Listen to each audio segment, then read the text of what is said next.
ಸಚಿವ ಸಂಪುಟ ವಿಸ್ತರಣೆಯ ಬೆನ್ನಲ್ಲೇ ಕರ್ನಾಟಕ ಕಾಂಗ್ರೆಸ್ನಲ್ಲಿ ಅಸಮಾಧಾನದ ಕಿಡಿ ಮತ್ತಷ್ಟು ಹೊತ್ತಿಕೊಂಡಿದೆ.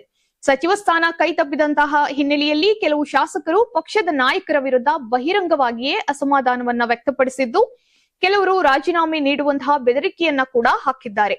ಈ ಬೆಳವಣಿಗೆಗೆ ಪ್ರತಿಕ್ರಿಯಿಸಿರುವಂತಹ ಮುಖ್ಯಮಂತ್ರಿ ಡಿಕೆ ಶಿವಕುಮಾರ್ ಪಕ್ಷದ ಶಿಸ್ತನ್ನ ಮೀರಿ ರಾಜೀನಾಮೆ ನೀಡುವ ಮೂಲಕ ಒತ್ತಡ ಹೇರುವ ಪ್ರಯತ್ನವನ್ನ ಸಹಿಸುವುದಿಲ್ಲ ಎಂದು ಖಡಕ್ ಎಚ್ಚರಿಕೆಯನ್ನ ನೀಡಿದ್ದಾರೆ.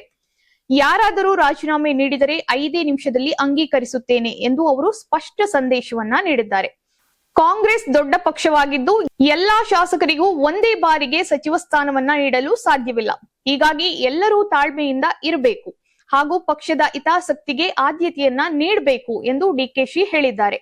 ಇದೇ ವೇಳೆ ನಿಗಮ ಮಂಡಳಿಗಳ ಅಧ್ಯಕ್ಷ ಸ್ಥಾನಗಳ ಅವಧಿ 2.5 ವರ್ಷ ಎಂದು ಮೊದಲೇ ಸ್ಪಷ್ಟವಾಗಿತ್ತು. ಹೀಗಾಗಿ ನಿಗಮ ಮಂಡಳಿ ಅಧ್ಯಕ್ಷರಿಗೆ ರಾಜೀನಾಮೆ ನೀಡುವಂತೆ ಸೂಚಿಸಲಾಗಿದೆ. ಅಸಮಾಧಾನಗೊಂಡಿರುವಂತಹ ಶಾಸಕರನ್ನ ಕರೆದು ಮಾತನಾಡುವುದಾಗಿಯೂ ಡಿಕೆ ಶಿವಕುಮಾರ್ ತಿಳಿಸಿದ್ದಾರೆ. ಮತ್ತೊಂದೆಡೆ ಸಚಿವ ಸಂಪುಟ ರಚನೆ ಹೈಕಮಾಂಡ್ನ ಒಪ್ಪಿಗೆಯೊಂದಿಗೆ ನಡೆಯುವುದರಿಂದ ಇದಕ್ಕೆ ಮುಖ್ಯಮಂತ್ರಿ ಮಾತ್ರ ಹೊಣೆಗಾರರಲ್ಲ ಎಂದು ಕಾಂಗ್ರೆಸ್ನ ಹೈಕಮಾಂಡ್ ಸ್ಪಷ್ಟ ಸಂದೇಶವನ್ನ ನೀಡಿದೆ ಎನ್ನಲಾಗ್ತಾ ಇದೆ. ಯಾರೇ ರಾಜೀನಾಮೆಯನ್ನ ನೀಡಿದರೂ ಅದನ್ನ ಅಂಗೀಕರಿಸುವಂತೆ ಸೂಚನೆಯನ್ನ ನೀಡಲಾಗಿದೆ ಎಂಬ ಮಾಹಿತಿ ಹೊರಬಿದ್ದಿದೆ.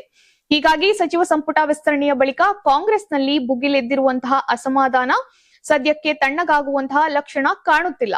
ಮುಂದಿನ ದಿನಗಳಲ್ಲಿ ಈ ಆಂತರಿಕ ಸಂಘರ್ಷ ಮತ್ತಷ್ಟು ತೀವ್ರಗೊಳ್ಳುತ್ತದೆಯೇ ಎಂಬ ಕುತೂಹಲ ಮೂಡಿಸಿದೆ.